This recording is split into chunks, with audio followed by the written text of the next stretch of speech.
তাহলে মনে হয় এই গুনার কারণে পৃথিবী আল্লাহ তাআলা ধ্বংস করে দিতেন। এই জন্য দোস্ত বুজুর্গ, সর্বদাই আমরা যদি তাওবা করি তাহলে কি ফায়দা? ইবনে মাজার 4250 নম্বর হাদিসে রাসূল সাল্লাল্লাহু আলাইহি ওয়াসাল্লাম বলেন, আত-তাইবু মিনাজ যামবি কামান লা যামবা লা।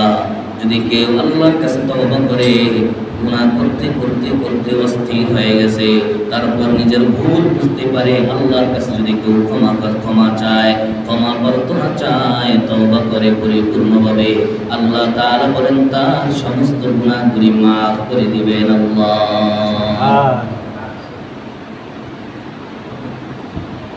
ইবনে মাজার 4251 নম্বর হাদিসে রাসূল পাক সাল্লাল্লাহু আলাইহি ওয়াসাল্লাম বলেন, কুল্লু বানি আদম খাত্তাউন ওয়া খায়রুল খাত্তাউন ওয়া খায়রুল খাত্তাইন আত-তাওয়াবিন।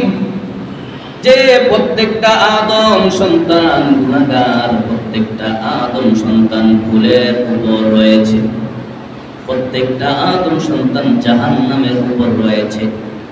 তার মধ্যে সর্বোত্তম এই ব্যক্তি, যে ব্যক্তি আমি আল্লাহর কাছে তওবা করে। সুবহানাল্লাহ। প্রত্যেকটা আদম সন্তান গুনাহগার, ক্ষতিগ্রস্ত।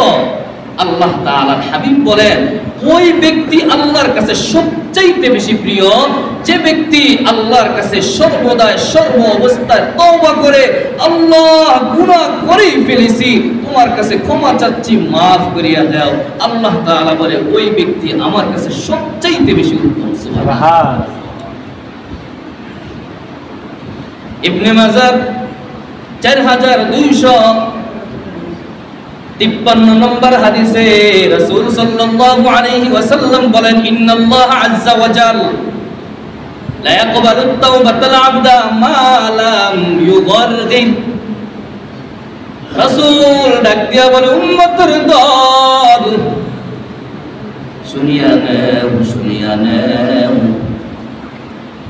তোমরা যতই গুনাহ করো, গুনাহ করতে করতে করতে করতে যদি সমুদ্রের ফেনা পরিমাণ করে ফেলো, পাহাড় পর্বত গাছপালা পর্বতার সমান যদি গুনাহ করে ফেলো, এত গুনাহ করছো,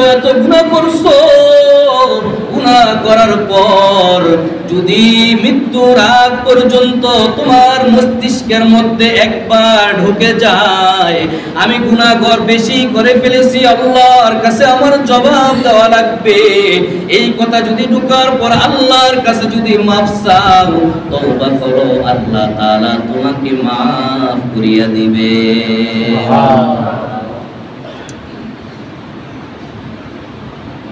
তিরমিজি শরীফে একটা হাদিস এসেছে, ওই হাদিসটা বুখারী মুসলিম